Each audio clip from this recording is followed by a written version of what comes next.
All right, I'm back with another video. Everything that we've been told since birth is a lie. Our ancestors were smarter than us. They were way more advanced than us. And they were perfectly aligned with nature. And they were aligned with the cosmos, okay?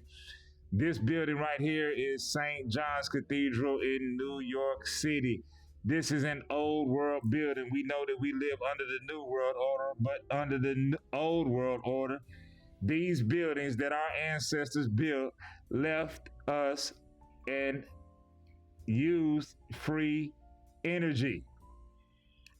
We did not pay for electricity in the past.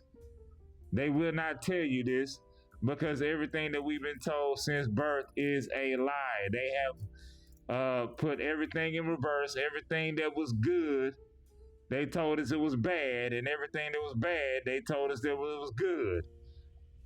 Okay, this building still exists in New York. You can see the sacred geometry or the cymatic patterns in there.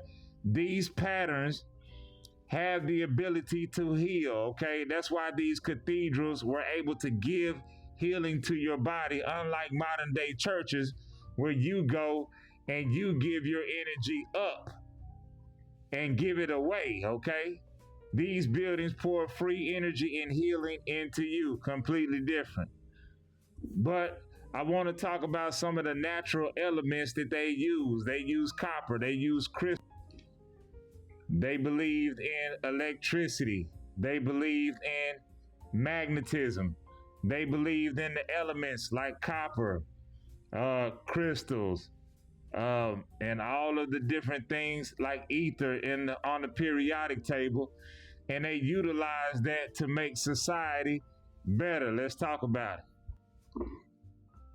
Now, in certain religions and superstition households, we have been told that rocks and crystals are bad, that is something to be avoided. But let's take a look at the science, okay? This video is for entertainment purposes only. This is for conspiracy theory. Nothing that I say is true or factual. Go do your own research.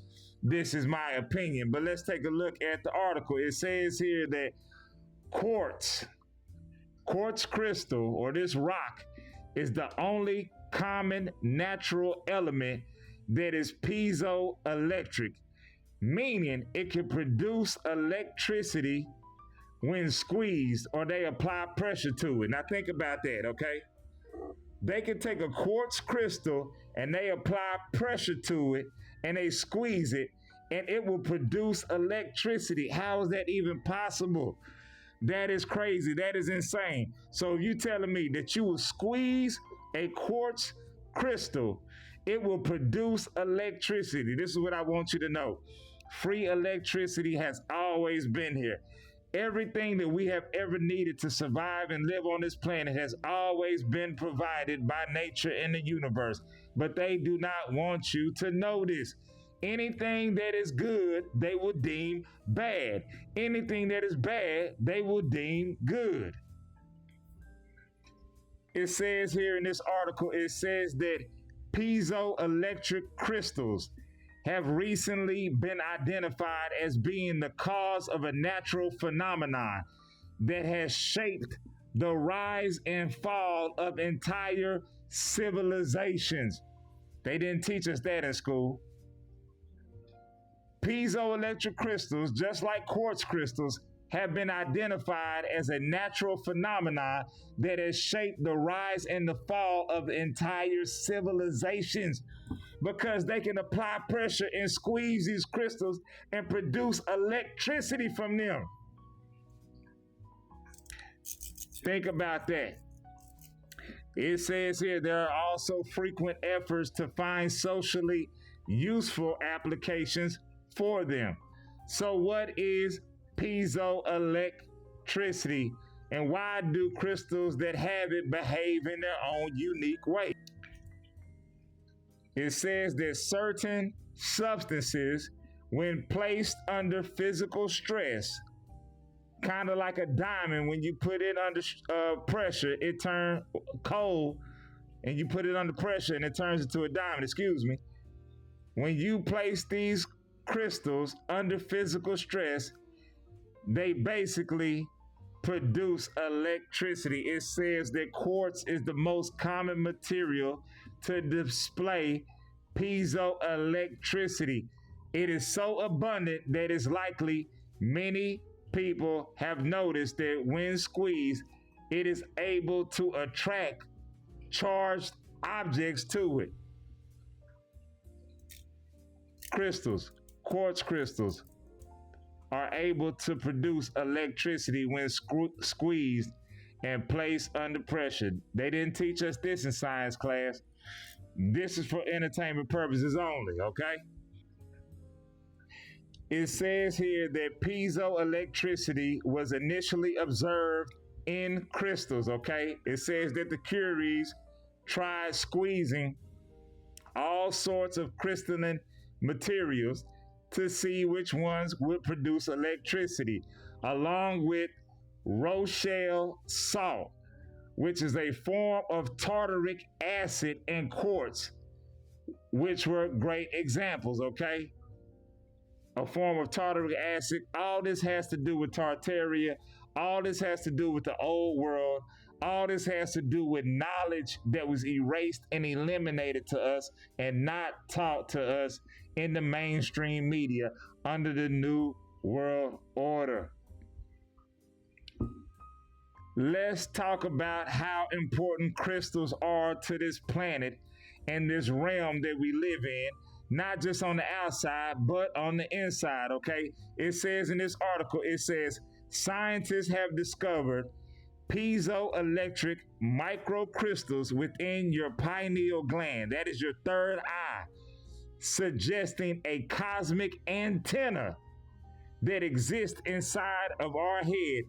Now, if you know about esoteric knowledge, you know that your pineal gland or your third eye is the key, or it is the gateway to other realms. It gives you your dream. It helps produce melatonin, which helps you sleep. This is what gives you visions. It helps you give premonitions. It helps you with your intuition. So when they try to condemn or deem crystals as a bad thing, you have crystals inside of your pineal gland, inside of your third eye. We were not taught about this in biology. They didn't teach us this in school. This is your connection to other realms, to other dimensions, to the Most High. But they will sit here and they will condemn these things because they don't want you to know who and truly you are. We are the greatest biological supercomputers on the face of the planet. We are made of electricity, crystals, minerals, metals, all within inside of our body. It says here that the discovery of tiny piezoelectric calcite microcrystals in the human pineal gland, the brain's third eye, it has scientists buzzing. These microscopic crystals can generate electrical signals. So you have electricity running through your body, okay? Now, if you go into cardiac arrest, what's the first thing they do? They take the defibrillator and they put it in and pump it on your chest and they shoot electricity through your body. Again, we are the greatest biological computers ever invented with intelligent design. I'm going to come back. I'm going to make a part 2 on this. I'm going to talk about it some more. A lot of y'all not really ready for this. They don't teach you this in school, okay? I'm going to come back. I'm going to drop some more heaters. I'm going to drop some more fire. I'm going to drop something to make you think. I'm out.